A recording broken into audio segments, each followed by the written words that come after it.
I don't ever want to trivialize the actual pains that people go through in abusive relationships. I mean, I've kind of been there myself a little bit in the past, but being a DC fan, it's really a lot like being in almost an abusive relationship in a way, where you are constantly wanting things to turn out good. You are constantly wanting things to be better. And you're just kind of left there sitting at the end of the day like, oh, all right, well, okay. I guess I have egg on my face. That's a little bit how I feel with the Batman Arkham Trilogy coming to Nintendo Switch. There's a couple things I want to clarify before we hop into it.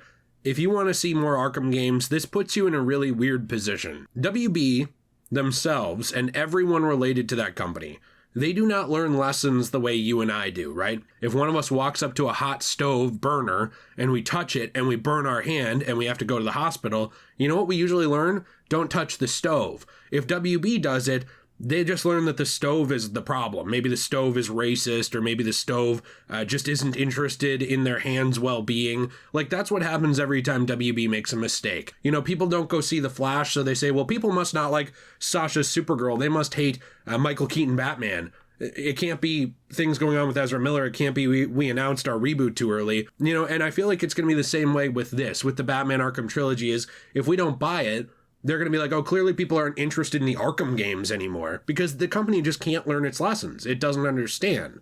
So that's why it really frustrates me that the Batman Arkham Trilogy coming physically to Nintendo Switch is not really coming physically to Nintendo Switch. And you're going to say, well, what the hell do you mean, Jay? Like, how could it not be? There's a physical release. Well, the Batman Arkham Trilogy does have an FAQ page up, which was elaborated on a while back and pointed out by IGN. It's something I didn't really get around to reading and talking about till now.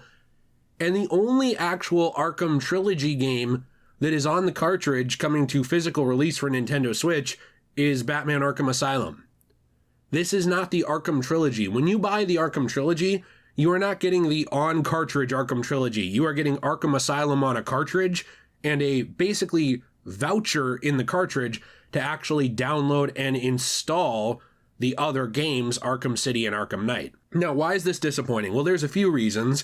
I think whenever I talk about physical media, I feel like I'm running a support group. I also feel like I'm in a gang, because every time I bring it up, there's like a few people who just hate physical media, who are angry at the world, who want to talk about how bad it is and how much of a giant idiot you are if you like it. So I'm going to let one of my online personality idols, someone that I strive to be a little more like, Mudahar from Some Ordinary Gamers, actually describe why this matters, because he's been talking about this a lot recently in both his videos and also on his Twitter. So I wanted to read a tweet from him that I think really kind of shows why physical media builds still matter even in 2023. 99% of physical discs come with a 1.0 build that you can finish from start to credits without an update.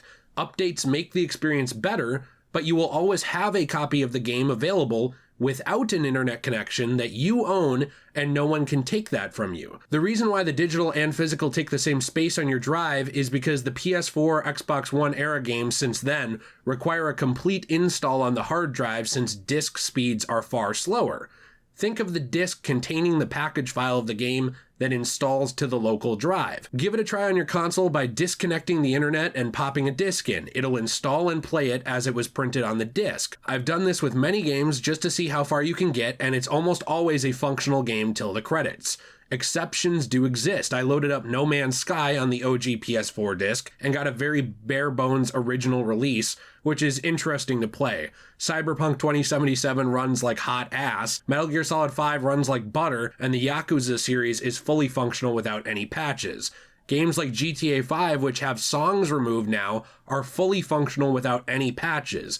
I buy these games on disc to have a copy I can load up anytime without content removed by patches. You can't do the same with a digital download. Anyways, the TED Talk is over, love you.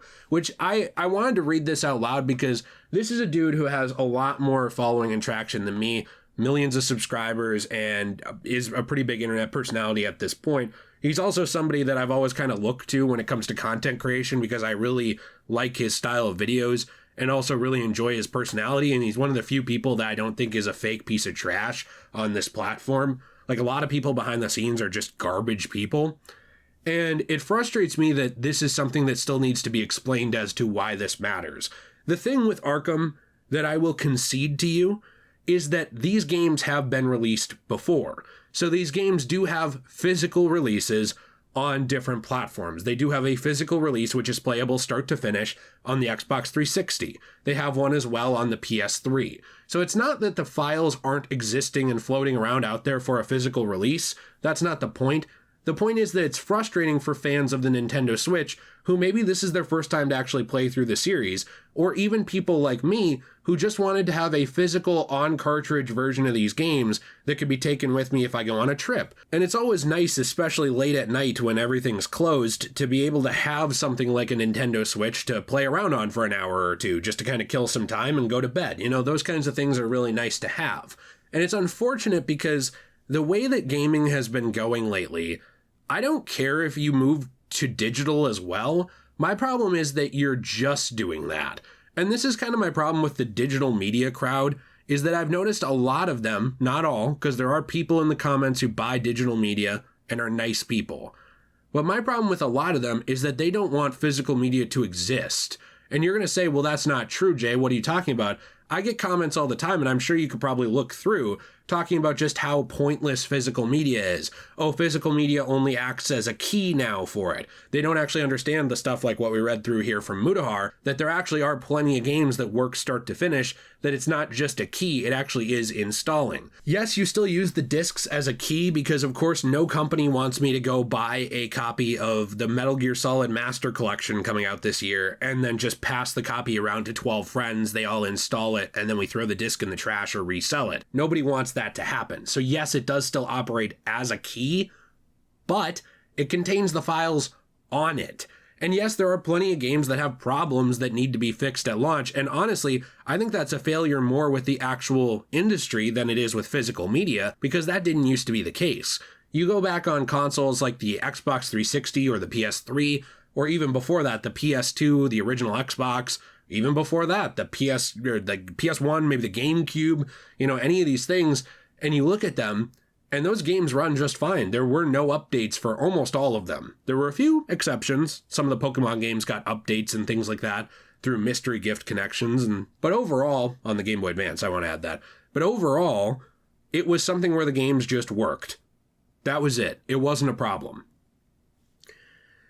And the reason this frustrates me is because you are tying your hands more and more to your circumstances. Do I have internet connectivity at this moment to download the games? Do I not? Things like that. It's frustrating to just tie all of this stuff to digital accounts, because if you lose that account, that thing is gone. And I always see people say, well, if you lose the disc, when do you lose a disc? How stupid are you? And I'm being serious. Like, what does this happen? Once in your whole life? Maybe? I mean, I've ever lost 2 games ever. One I let Nate borrow, and it fell out of his backpack on the bus, and we were in middle school, okay? That makes sense.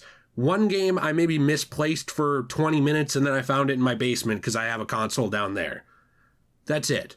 I don't lose my discs. I'm not like playing Frisbee with them. I'm not a psychopath. You know what I do? When I open up a cartridge-based game, or I open up a disc-based game, I open that case, and I put it in a actual PlayStation or a Nintendo Switch or anything, I take it out of the case. Okay, this is really hard. It's harder for me to describe this thing with my speech issues than it is to actually do it. You put it in the machine, you turn the machine on, if it didn't already automatically do that by putting the disc up to it, because half of them it just turns on like the Cookie Monster with a chocolate chip in front of them and just gobbles that thing up, okay? And then you're good to go. It has to install the game usually from the disc or from the cartridge, but that's it. And then if you're connected to the internet, it usually installs a patch and it makes the experience even better. I absolutely concede that point.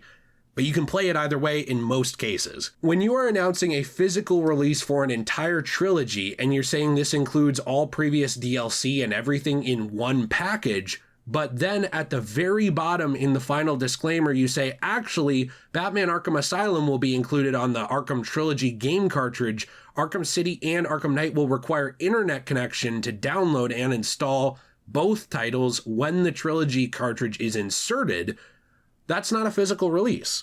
So that makes this trilogy pointless. And you might say, well, they couldn't fit it all on one cartridge. include multiple. I've never seen examples of them actually including multiple cartridges in one of these games, which is weird to me. But let's say that you're saying, okay, well, the Arkham Trilogy, it's $50 to get all 3 games. Okay, cool. Why not just charge $20 a pop and release each one physically? Batman fans would eat that up. They'd be buying that in droves. But they don't want to because it's more work. And of course, anything related to or around WB when it's going to be more work is like, we can't do that. Nah, that's not going to happen. That's a little bit rough. That's a little bit rough for us. This was your chance to just get all 3 games, put them on cartridges, and make it playable for modern audiences in the original format. Well, Jay, they're already playable for modern audiences. Yeah, on Return to Arkham, I guess. That release has a lot of problems. It has a lot of frame rate problems on different consoles. It has a lot of issues with its textures. Honestly, some characters look like ass while others look better. It is like the most mixed bag re-release of a game in quite a while. So to just tell me, well, it's playable in the Return to Arkham thing, okay, cool. I don't care. That's not the point. The point is, especially for consoles that are current now, this was your opportunity to actually release all of these games physically and get them out there and people can enjoy them for years to come. But instead, we had to drop the ball by including some random BS exception. And if you couldn't fit them all, then don't release them all together. It's not that hard, guys. I don't really understand why these companies have such a hard time with this. Like, if you are releasing it physically for physical collectors and fans of physical games, which I already get to hear about how niche that is, how nobody cares anymore, you're just old, blah, blah, blah. Well, then you should understand that those people are going to want them physically, right? If you're not aiming for the digital audience with this one, you're aiming for the physical audience. Don't you think they want it physically? Isn't that maybe a little obvious, you know?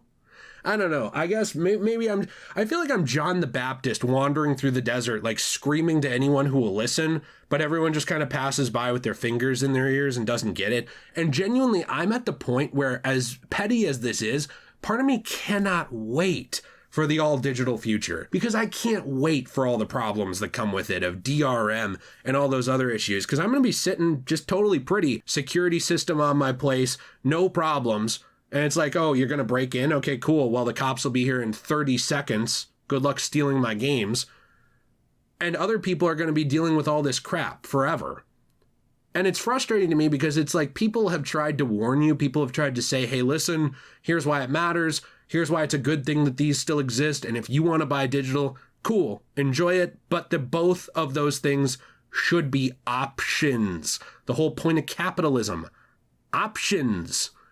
But instead of that, people are like, no, it shouldn't be. Everything should just be digital. The whole future should be digital. Get rid of disk drives. Get rid of any physical media. It all doesn't matter. It's like people have a weird fetish for wanting to like live in the world of Fahrenheit 451, and it is beyond me. So you know what? Fine. At this point, people deserve it. Genuinely. It's going to be an interesting future when it comes to physical media going forward and digital media going forward.